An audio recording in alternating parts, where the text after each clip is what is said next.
sering istighfar, astagfirullah, astagfirullah, astagfirullah, masya Allah, itu matanya akan dijaga oleh Allah. Begitu melihat yang tidak baik menurut Allah, dia akan palingkan, astagfirullah, astagfirullah. Tangannya juga begitu, kakinya juga begitu. Dan hebatnya, ini yang paling mulia, orang-orang yang sudah mendapatkan cinta Allah, ahli istighfar ini, ahli istighfar, kalau sudah mendapatkan cinta Allah subhanahu wa ta'ala, maka masya Allah, kemuliaannya tanpa meminta pun doanya segera dikabulkan. Orang yang biasa istighfar itu diantara kemuliaannya, Allah akan cepat mengabulkan kebutuhannya tanpa dia harus memintanya. Butuh sesuatu, datang. Butuh sesuatu, datang. Padahal orang ini belum tentu minta. Ini pernah dipraktekkan oleh seorang tukang roti di zaman Imam Ahmad bin Hanbal. Pak, beliau paham betul konsep ini. Ya. Kata Ibnu Qayyim Al-Jauziyah, beliau punya rumus, ya, masa setelah Imam Ahmad sampai disebutkan rumusnya. Kalau Anda punya permohonan yang cukup banyak tapi waktunya singkat, kata beliau, cukup perbanyak istighfar. Begitu Anda istighfari, itu sebelum dimintakan Allah bisa kabulkan kalau benar kebiasaan istighfar. Ya. Imam Ahmad itu pernah lewat, kemudian beliau datang ke Mesir. Di Mesir masuk masjid. Ya. Begitu masuk ke masjid, tiba-tiba petugas masjidnya langsung mengusir beliau. Ukhruj, katanya, keluar. Itu imam besar, Pak. Dikenal dia seantara jagat, ya. Cuma saking tawadhunya, pakaiannya biasa-biasa. Seperti Syekh Yasin Al-Padangi, Bu. Ya, ibu atau bapak yang dari Padang itu ada ulama besar tuh. Ya, saya sampai hari ini masih kagum, saya terus belajar. Sampai tadi saya nunggu di mobil tuh, saya masih pelajari beliau itu. Ya, bagaimana santunnya, tawadhunya, pakaian macam-macamnya. Itu ahli sanad, Pak, sedunia itu. Sedunia, semuka bumi, ahli sanad itu. Ya, itu luar biasa, masya Allah. Pakaian, tampilan sederhana, macam-macam. Jadi kalau Anda ke Mekah itu belum kenal pertama kali, mungkin nggak akan kenal kalau itu ulama besar tuh. Kadang-kadang orang tawaf beliau bawain air, zam-zam, setelah selesai dikasihin, duduk pakai sarung begini, pakai kaos. Tapi muridnya ada yang dari Mesir, ada yang dari Mekah, ada yang dari macam-macam, itu luar biasa. Ya. Nah, yang paling menarik, Imam Ahmad itu sederhana luar biasa. Ini nggak tahu, ukhruj, katanya, keluar. Imam Ahmad karena paham fikih, kata beliau, ana astarih qalilan, saya istirahat sebentar. La, barrah. Barrah itu sudah mulai kasar. Barrah. Kata Imam Ahmad, astari, da'ni astari. Gak apa-apa, tolong perkenankan saya istirahat sebentar, saya capek, katanya. Rawah, enta, rawah. Ya. Rawah itu sudah lebih kasar lagi dari kata roh. Maksudnya, tolong keluar dari sini sekalian dengan roh-rohnya. Rohnya pun jangan ada di sini, keluar. Itu kalau Anda ke Mekah misalnya kan, atau ke tempat di Arab, ada orang mengatakan rawah, enta, rawah. Itu tandanya lagi marah, Pak. Jangan senyum. Rawah. Itu musir, ya, musir itu, suruh pergi. Kalau bisa rohnya pun jangan di situ, pergi, kata orang ini. Imam Ahmad keluar, kemudian di teras itu beliau juga sandaran, disuruh pergi lagi. Begitu keluar dari masjid, jalan beliau, singkatnya bertemu dengan makhbaz, tempat jualan roti. Ya, syar'i rati, menjual dengan syar'i. Ya, baik. Dia setiap datang orang lewat melihat, masya Allah, kalimatnya bagus sekali. Imam Ahmad lewat dipanggil, Syekh istirahat mana? Syekh, tolong istirahat di sini dulu. Kelihatannya capek kan ya. Begitu bikin, perhatikan beda antara sari roti dengan syar'i roti. Yang ini setiap diaduk begini, astagfirullah. Dibikin begini, astagfirullah. Ini astagfirullah. Selalu istighfar. Kata Imam Ahmad, ya Syekh, ma faidatu istighfarika? Apa faidahnya istighfar kamu itu? Imam Ahmad tahu, cuma ingin menguji ini. Apa manfaatnya kan? Perhatikan, wallahi demi Allah, tidak pernah saya membiasakan istighfar ini kecuali Allah selalu mengabulkan doa-doa saya. Selalu mengabulkan doa-doa saya. Cuman wallahi cuman satu aja yang belum terkabul sampai hari ini. Mudah-mudahan Allah sebelum mengabulkannya sebelum saya wafat, atau dia yang kembali pulang duluan. Apa itu, kata Imam Ahmad? Wallahi saya bermohon kepada Allah supaya bisa dipertemukan dengan Imam Ahmad bin Hanbal sebelum saya meninggal, atau beliau yang meninggal duluan. Kata Imam Ahmad, Allahu Akbar, rupanya saya diperjalankan ke Mesir ini, masuk ke rumah Allah sampai diminta keluar sampai ke sini gara-gara istighfar kamu ini, katanya. Jadi bisa digerakkan gitu. Itu istighfar, Pak. Itu kemuliaannya luar biasa. Tapi tolong jangan lakukan itu kepada saya gitu. Anda bisa istighfar, masya Allah. Makanya ahli surga itu, ahli surga yang biasa istighfar, surganya istimewa, bukan surga biasa. Itu ada di Quran surah ke-51 ayat 18. Lain, Pak, bonusnya itu lain. Ya. Dia ditempatkan di taman surga. Ya. Taman surga itu kemuliaannya beda dengan surga biasa. Kalau Anda insya Allah masuk surga, kalau di surga biasa itu yang melayani pelayan surga. namanya wildanun mukhalladun. Ya, kalau laki-laki dilayani oleh bidadari surga, kalau perempuan oleh pangeran-pangeran surga, cantik dan gantengnya tak terlukiskan. Kata Nabi, nggak usah dibayangkan, mala ainun ra'at wala udhunun sami'at wala khatara 'ala qalbi bashar. Nggak pernah kelihatan oleh pandangan kita, nggak pernah terdengar oleh telinga, bahkan dipikirkan pun nggak akan seperti itu. Itu masih kelas biasa. Tapi taman surga yang ngasih langsung semua Allah, tanpa perantara, kun fayakun ada, dan nggak perlu dibayangkan. Dan penghuni surga seperti ini, itu sebelum masuk ke surga pun sudah diperkenankan melihat Allah tanpa hijab. Ada di Quran surah 75 ayat 22 sampai 23, posisi paling kiri sebelah atas. Wujuhu yawma idzin nadhirah. Ada orang-orang yang masya Allah, saat dia dihisab itu wajahnya berbinar gembira. Ya, padahal belum masuk surga. Ya, ila rabbiha nadhirah, karena bisa melihat Allah tanpa hijab langsung seketika. Ya, nggak usah dibayangkan, nggak boleh. Tapi ada seketika. Masya Allah, apa yang terjadi? Quran surah 51 dari ayat 15-nya. Nanti ketemu di ayat 18. Innal muttaqina fi jannatin wa 'uyun. Sungguh ada sementara orang-orang takwa itu tempat tinggalnya di taman surga. Taman surga, masya Allah. Kalau di Firdaus ya taman surga Firdaus ya. Indahnya luar biasa. Ada karakteristik yang bisa anda bumikan tuh nilainya dalam kehidupan orang di bumi. Akhidina ma atahum rabbuhum. Ini syahidnya. Orang-orang ini itu akan langsung mengambil apapun di nikmat surganya, diberikan langsung oleh Allah. Gak ada perantara. Akhidina ma'atahum rabbuhum. Apa amalannya? Ini yang harus Anda turunkan ke muka bumi. Innahum kanu qabla dzalika muhsinin. Saat di muka bumi, saat di dunia, itu orang-orang ini muhsin, berbuat ihsan. Ya. Kalau Anda ingin jadi penghuni di sini, turunkan karakteristiknya, kemudian tuangkan dalam kehidupan di bumi, Anda kerjakan itu. Apa amalannya?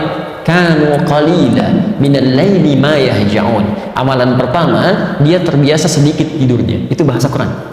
Sedikit tidurnya. Ini malam dia hidupkan dengan ibadah. Dia paham, ya, kalau malam itu lebih enak ibadahnya, akan lebih khusyuk. Quran surah 73 ayat yang ke-6, inna nasyi'atal laili hiya asyaddu wat'an wa aqwamu qila. Bangun malam itu akan enak menyentuh pada jiwa, lebih khusyuk. Makanya maaf ya, setan malam dengan setan siang itu beda, Pak. Lain. Shift-shiftan dia. Setan siang tuh biasa, nggak usah terlalu banyak tenaganya, tiup dikit udah pada nggak sholat tuh. Ya. Setan malam tuh tidak, dia paham gangguannya tuh minim, nggak ada kebisingan, TV berhenti semua, nggak ada siaran macam-macam. Jadi ketika orang ini ibadah, konsentrasi khusyuknya akan lebih tinggi dibandingkan dengan siang. Maka dari itu banyak terjadi keanehan. Kalau ibu nggak percaya silahkan. Siang bu ya, masya Allah, ya jangankan bangun, mau tidur aja susah. Tapi kalau malam, masya Allah, begitu anda bangun di pertengahan jam setengah 2, jam 2 tuh ya, padahal alarm sudah disusun 3 kali tuh. Alarm pertama mematikan alarm kedua, alarm kedua matikan alarm ketiga, alarm ketiga baru siap-siap. Kata Nabi itu setan membuat berat kepala tuh, susah. Dan terjadi sesuatu yang tidak anda bayangkan sebelumnya. Itu kan tiap hari bolak-balik tuh, kamar mandi, meja makan, dapur, biasa aja siang, kok malam-malam jadi berubah. Awas lo ya, kemarin sih enggak, tapi malam ini di meja makan tuh putih, rambutnya itu panjang dan nungguin kamu di situ. Jadi nggak jadi. Itu terjadi situasi itu, ada kenikmatan gitu kan. Karena itu, karena ada perbedaan-perbedaan semacam ini, tidak mudah untuk bangun. Tapi orang ahli surga tidak, amalan-amalan seperti ini itu lain. Perhatikan ahli taman surga itu, qalilan minal laili ma yahjaun. Dia atur tuh tidurnya lebih cepat. Ba'da isya dia nggak ada keperluan, langsung istirahat. Sedikit tidurnya, malam dia hidupkan salat, masya Allah. Ayo, itu bahasa Quran, sedikit tidur. Kalau anda tambahkan bermasalah. Di rumus fikih itu anda tambah jadi berkurang. Sedikit tidur, taman surga. Sedikit-sedikit tidur, maaf, di tamannya aja enggak. Silahkan cek. Jadi dalam agama itu kalau sudah pas gak usah ditambah-tambah. Subuh 2 rakaat. Ah, saya pengen yang paling sempurna, ikuti sunnah Nabi. Saya merasa banyak kurang sholatnya, besok saya 3 rakaat. Salah. Jadi kalau sudah ada pas, gak usah ditambah, gak usah dikurangi. Menambah sesuatu itu mengurangi kemuliaannya. Selesai. Ya. Yang paling menarik, habis tahajud. Kalau anda cuma tahajud aja belum bisa masuk taman surga. Amalan selanjutnya ayat ke-18-nya, wabil ashari hum yastaghfirun. Ini poin. Jadi dia tahajud di sepertiga malam menjelang subuh. Belum subuh Pak, ashar itu waktu menjelang subuh singkat ya, paling 15 menit lah, 10-15 menit sebelum subuh dia duduk istighfar. Bahkan ada hadis qudsi di situ. Hadis qudsi diriwayatkan orang pertama yang menerima dari Nabi 31 orang sahabat senior, hampir semua meriwayatkan ya, Abu Bakar As-Siddiq radhiyallahu ta'ala anhu, Umar bin Khattab, Utsman bin Affan, Ali bin Abi Thalib, sampai Sayyidah Aisyah radhiyallahu taala anha itu menerima semua dari tadi. Yanzilu rabbuna tabaraka wa ta'ala, Allah subhanahu wa ta'ala akan membentangkan rahmatnya ya fi thuluthil akhir minal lail, di setiap sepertiga malam yang terakhir. Kemudian menyampaikan, faqala, Allah menyampaikan pada hambanya, ya ibadi, ya hambaku, siapa yang meminta kepadaku aku akan kabulkan, siapa yang memohon aku akan berikan, dan man istaghfara liya ghafartu lahu, siapa yang istighfar aku akan ampuni dosanya. Rumus cepatnya alhamdulillah, ketika anda banyak istighfar, itu yang dua pertama akan diberikan tanpa anda minta, seketika diberikan. Makanya ahli taman surga itu Masya Allah, begitu selesai tahajud dia nunggu fajar, astagfirullah, astagfirullah, astagfirullah, ingat-ingat dosanya itu. Kalau nggak percaya silahkan Pak ya, nanti malam anda tahajud, setelah itu menjelang subuh misalnya anda biasakan istighfar, terus dengan hati yang bersih, yang enak, itu selain dosa keluar, itu tidak menutup kemungkinan air mata bisa ngalir. Tapi sambil diingat apa dosa-dosa yang anda lakukan. Mungkin pernah berkata kasar pada orang tua, pernah membuat pasangan hidup kecewa, sombong terhadap orang-orang sekitaran. Ingat-ingat itu. Itu demi Allah saya katakan nikmatnya luar biasa. Ini. Dan dosa gugur. Dosa gugur. Ya, jelas di sini? Baik. Saya sebentar saya cukupkan dulu sampai sini. Untuk bagian pertama itu masih yang ringan-ringan. Kalau dosisnya, maaf, atau kadar penyakitnya masih kecil-kecil, masih suka pada nikmat orang lain, kan? Masih belum qanaah dengan nikmat sendiri, ya, masih belum puas dengan nikmat sendiri, masih mengharap punya orang, walaupun belum mencela, itu yang kecil-kecil gugur dengan istighfar. Tapi kalau sudah membuat yang jelek-jelek, itu nggak akan hilang dengan istighfar. Masih ada tahap kedua. Ya, saya mau cek sebentar nih, ya, untuk memastikan kita benar atau tidak. Apa lawan dari hidup? Mati. Baik. Kalau tertawa? Kalau siang? Kaya? Miskin. Baik ya. Sekarang kita cek ya. Quran surah 53 Najm ayat 43, ayat 44 dan 48. Ayat 43, 44, 48. Oke. Dari 4 pertanyaan tadi saya keluarkan 3 aja. Ya. Apa lawan tadi yang anda jawab? Lawan kehidupan apa? Kematian. Baik. Wa annahu huwa amata wa ahya, dialah Allah yang mematikan dan menghidupkan. Jawaban anda benar. Ayat 44-nya, wa annahu huwa adhaka wa abka, dialah Allah yang telah menjadikan orang bisa tertawa dan juga bisa menangis. Jadi lawan tertawa apa? Anda benar. Tadi yang bapak jawab, ibu jawab, lawan kaya apa? Miskin. Baik ya. Quran surah ke-53 ayat 48 ya, tuh lihat. Sudah kencang, benar nggak gitu ya? Wa annahu huwa aghna wa aqna, dialah Allah yang telah menjadikan seseorang kaya dan cukup. Ternyata di Quran itu lawan kaya itu cukup Pak, nggak ada orang miskin bro, nggak pakai nggak ada orang miskin, nggak ada orang miskin. Jadi Allah tidak pernah menciptakan orang miskin di muka bumi, nggak ada. Yang ada itu orang yang selalu merasa kurang dengan nikmat, sehingga mengharapkan nikmat orang lain. Padahal bagi dirinya cukup gitu. Itu yang jadi masalah. Coba perhatikan ya. Kalau ada orang merasa miskin, Allah langsung berikan zakat supaya dia keluar dari kemiskinan. Maka zakat diberikan pada orang yang merasa miskin. Quran surah ke-9 ayat ke-60. Innamas shadaqatu lil fuqara wal masakin. Diturunkan zakat untuk mengentaskan kemiskinan. Ternyata dengan zakat masih belum cukup juga, masih miskin juga. Diberikan infak. Quran surah kedua Al-Baqarah ayat 215. Posisi paling kanan sebelah bawah. Yas'alunaka madza yunfiqun qul ma anfaqtum min khairin falil walidaini wal aqrabin wal yatama wal masakin. Untuk keluar dari kemiskinan, kurang cukup juga dikasih sedekah. Masya Allah, zakat dikasih, infak dikasih, sedekah dikasih, masih miskin juga. Kalau dengan semua itu belum bisa mengeluarkan anda dari kemiskinan, anda perlu dikasih apa lagi? Jadi sebetulnya konsep itu keluar untuk mengeluarkan dari sesuatu yang dirasakan miskin. Kata Allah nggak ada yang miskin, cuma 2, cukup atau kaya, selesai. Ayo coba ibu pilih mana, mau kaya mau cukup? Alhamdulillah, tuh ada pilihan, cukup kaya kan. Baik ya. Nah ini persoalannya di sini gitu ya. Nah jadi bapak dan ibu sekalian, itu perasaan kurang itu yang menjadikan penyakit datang. Itu yang coba kita istighfar ya. Tiap hari istighfar. Kalau nggak sempat istighfar, jangan tinggalkan sholat. Jangan tinggalkan sholat, karena dalam sholat itu ada kalimat istighfar. Makanya sholat ke satu dengan sholat yang lainnya itu menggugurkan dosa-dosa kecil. Itu ada di hadis Muslim nomor hadis 233. As-salawatu ila as-salawat wal jumu'atu ila al-jumu'ah wa ramadan ila ramadan kafaratun lima bainahunna. Ya, salat satu ke salat lain, Jumat ke Jumat dan Ramadan ke Ramadan itu bisa menggugurkan dosa yang terjadi di antara keduanya. Malam takunil kabair, sepanjang bukan dosa besar.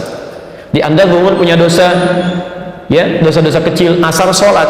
Jadi pas sholat asar itu dosa kecilnya hilang, otomatis itu. Ya. Kenapa salah satunya? Karena saat Anda sholat, Anda mengucapkan kalimat istighfar. Bukankah ruku kita mengucapkan istighfar? Subhanakallahumma bihamdika, Allahumma ighfirli. Sujud Anda istighfar. Kalau Anda baca subhana rabbiyal a'la, bukankah duduk di antara dua sujud baca istighfar? Kalimat pertama dalam duduk di antara dua sujud apa? Rabbil firli, itu istighfar. Jelas ya? Kalau sudah jelas, saya tahan sebentar, saya jawab dulu ini. Kalau sekiranya dianggap cukup, kita belum bawa obat yang maaf, kadar penyakitnya cukup berat ya, yang mikirin orang gitu kan, Masya Allah, terus yang macam-macam lah, pokoknya hidupnya nggak tenang ya. Yang awas, yang paling berbahaya itu dalam urusan ibadah, nanti saya bahas lebih jauh lagi. Itu kata Quran, ada orang-orang yang dia merasa berbuat baik sebetulnya banyak salahnya, dan itu penyakitnya lebih dahsyat ya. Saya jawab dulu ini ya. Mau tanya Pak Ustadz, boleh? Enggak. Oh ya. Boleh nggak jika nggak sholat malam tahajud tapi ikut sholat berjamaah subuh di masjid? Ya, bukankah pahalanya seperti sholat malam sepanjang malam? Masya Allah, luar biasa ya. Hitung-hitung pahala seperti ini. Wah, hitung-hitungannya pintar itu ya. Nanti kalau semua seperti ini, nggak ada yang haji dan umrah, karena sholat syuruk itu senilai haji dan umrah. Kosong itu Ka'bahnya dari orang Indonesia, Masya Allah. Ya, itu luar biasa. Baik. Kalau cuma ukur pahala, memang betul sholat subuh berjamaah itu pahalanya juga tinggi. Ya, orang yang sholat subuh berjamaah di masjid dia tunaikan, bukan cuma mendapatkan seperti ini, bahkan lebih daripada dunia dan seisinya, baru sholat sunnahnya saja. Ya, misalnya di hadis Muslim yang semacam ini, di hadis Muslim hadis 724 sampai 729, dimulai dari sholat sunnahnya dulu. Raka'atul fajri khairun minad dunya wa ma fiha. 2 rakaat sebelum fajar itu berapa pahalanya? Tuh, sudah salah lagi. Bukan dunia dan seisinya, lebih baik. Kalau lebih itu berarti lebih, bukan pas.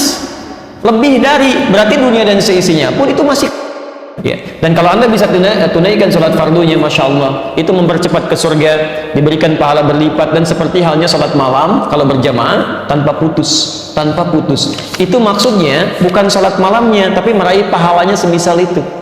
Kalau Anda tanya boleh tidak, boleh-boleh saja, silahkan. Tapi kalau Anda tunaikan sholat malamnya, Anda mendapatkan keutamaan yang lebih daripada ini. Ingat ya, keutamaan sholat malam itu bukan cuma sholat malamnya saja yang ada pahalanya, tapi banyak melimpah pahala yang lainnya. Satu, mudahnya doa dikabulkan. Jadi kalau Anda cuma sholat subuh berjamaah saja, tidak sholat malamnya, Anda tidak mendapatkan kemudahan pengabulan doa. Yang kedua, ada jaminan 4 kebaikan diberikan. Anda sholat subuh berjamaah tapi tidak tahajud, tidak mendapatkan 4 kebaikan ini. Ada di Quran surah ke-17 ayat 79 sampai 81. Tahajud itu bisa mengangkat derajat di karir terbaik dalam pekerjaan Anda, memudahkan urusan Anda, melepaskan dari kesulitan, plus ditolong Allah saat Anda disakiti oleh orang lain. Anda sholatnya khusyuk 5 waktu tapi tidak tahajud, Anda tidak mendapatkan 4 kemuliaan ini. Yang selanjutnya, ahli tahajud itu ahli taman surga. Anda khusyuk sholat fardunya, Anda tidak tahajud, Anda nggak akan masuk ke taman surga. Ya, tingkat yang paling indahnya.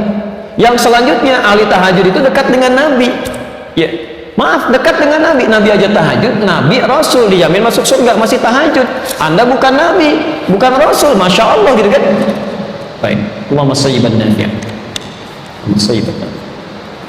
Boleh ikuti saya? Allahumma, ulangi, Allahumma sayyiban nafi'an. Itu doa turun hujan ya.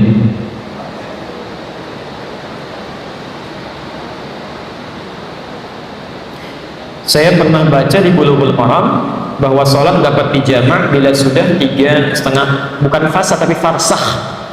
Farsakh itu hitungan jarak ya, hitungan jarak dalam bahasa Arab. Bukan 6 kilo, dari mana dapatnya 6 kilo ini? 3 farsakh itu bukan 6 kilo, 80 km ya, 80 km ya.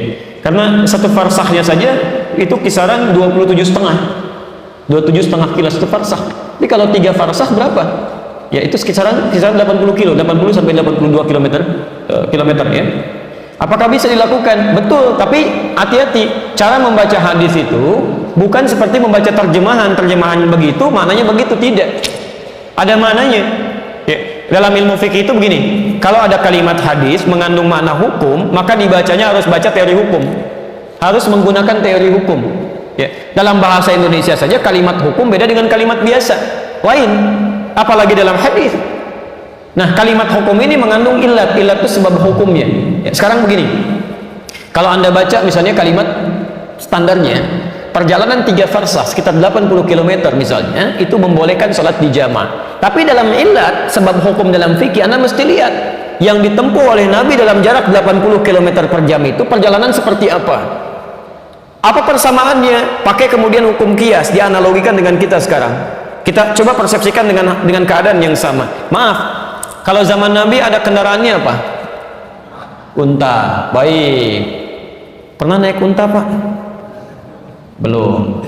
Baik. Unta itu berapa sih kecepatannya?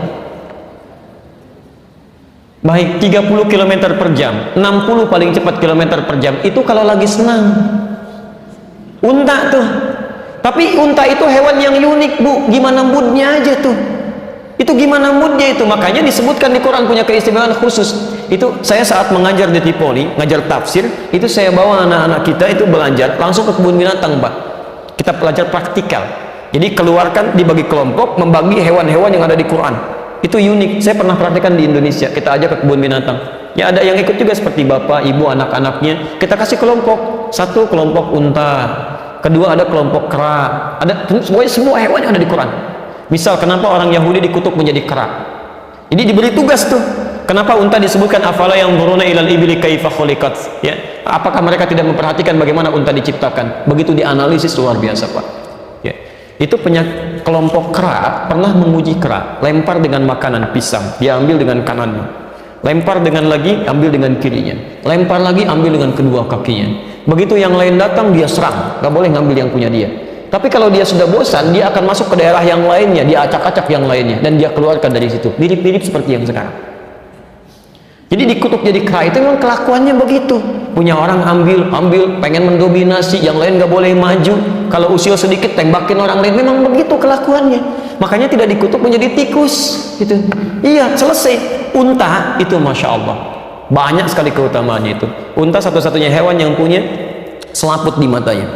Jadi begitu badai kencang, itu seketika bisa menutup tuh selaputnya. Dia jalan aja, santai aja jalan.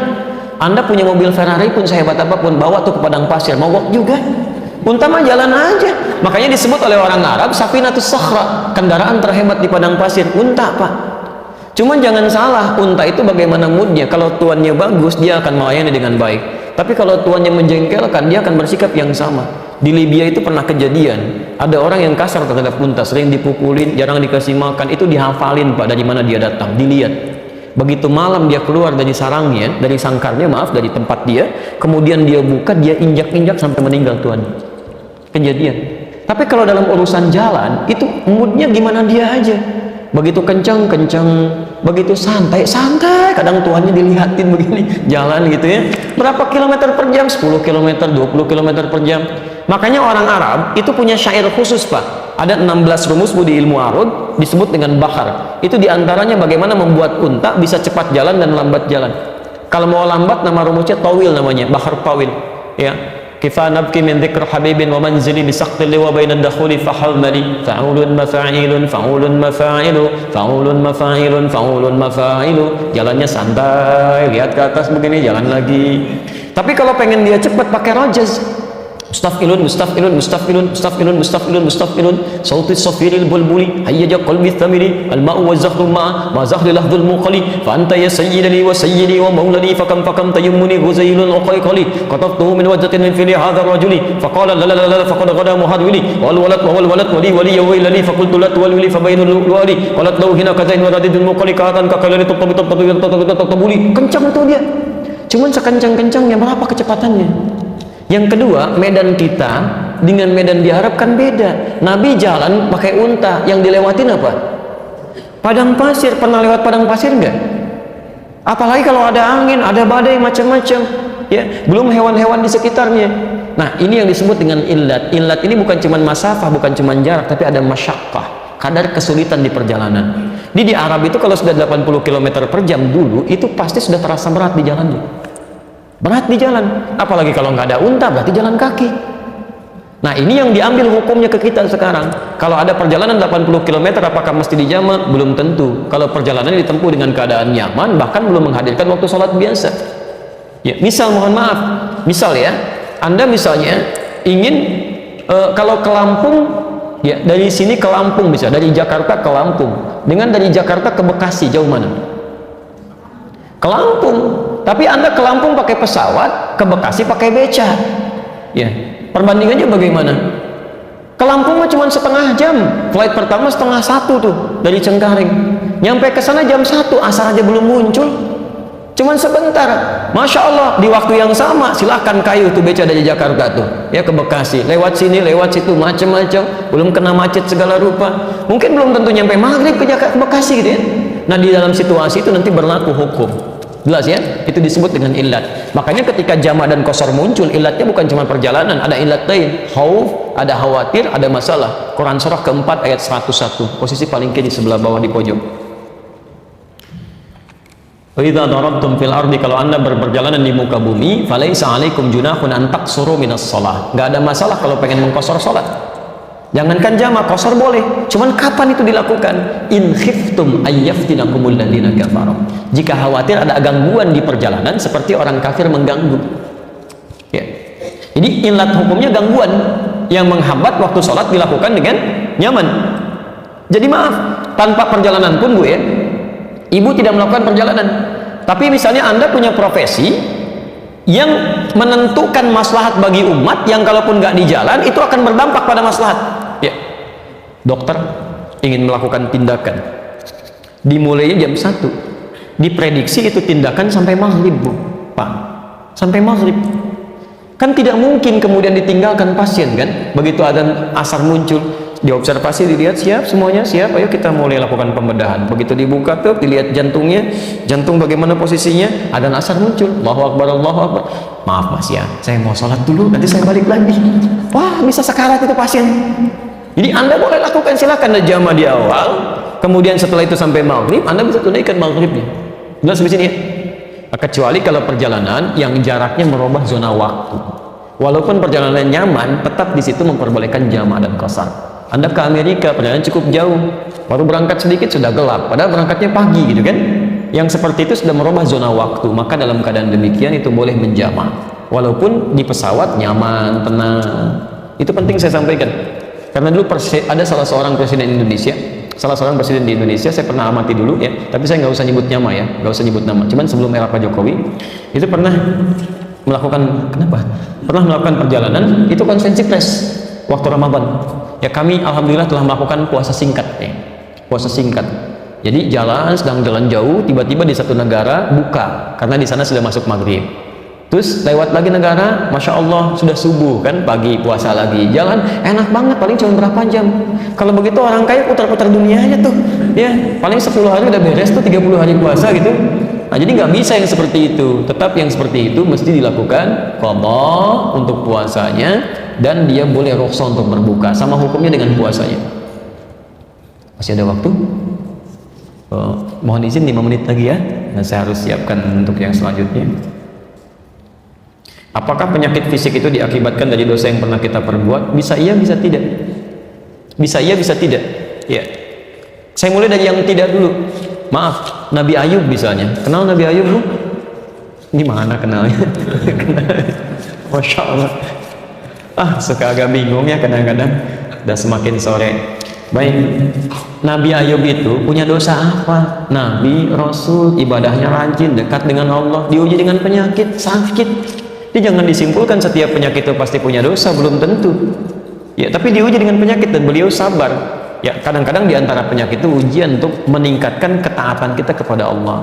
Ini orang rajin ke masjid nih, diuji, coba kasih sakit kakinya, masih ke masjid nggak? Masya Allah. Dan tidak sedikit orang masih berangkat gitu, itu ujian. Tampilkan sepanjang masih ada, saya lakukan. Abdullah bin Abi Umi Maktum itu matanya nggak bisa lihat Pak, buta. Jarak rumah sekitar 500 meter lah dari masjid, ya sampai 1 kilo. Minta izin ke Nabi, ya Rasulullah, saya nggak punya penuntun, subuhnya agak susah, boleh nggak saya di rumah? Kata Nabi, atas ma'al adzan, kamu dengar adzan? Bala, iya. Madum atas ma'al adzan fa'adhiya fil masjid. Selama dengar adzan tunaikan di masjid. Beliau berusaha. Dia tidak harus penyakit fisik itu selalu berkorelasi dengan dosa yang dilakukan, belum tentu. Tapi ada juga memang penyakit-penyakit fisik yang datang karena pengaruh-pengaruh dosa. Ada. Ya nggak usah banyak tafsir deh. Orang yang banyak dosa itu pasti berpengaruh pada keadaan fisiknya. Nggak percaya silahkan keluar dari sini ya, pakai sepatu orang lain. Jangan sepatu bapak, pakai aja sepatu orang. Itu pasti di tengah jalan Anda banyak pikiran itu, nggak akan tenang. Nggak akan tenang begitu dipakai, sudah gelisah, tengok kanan, tengok kiri.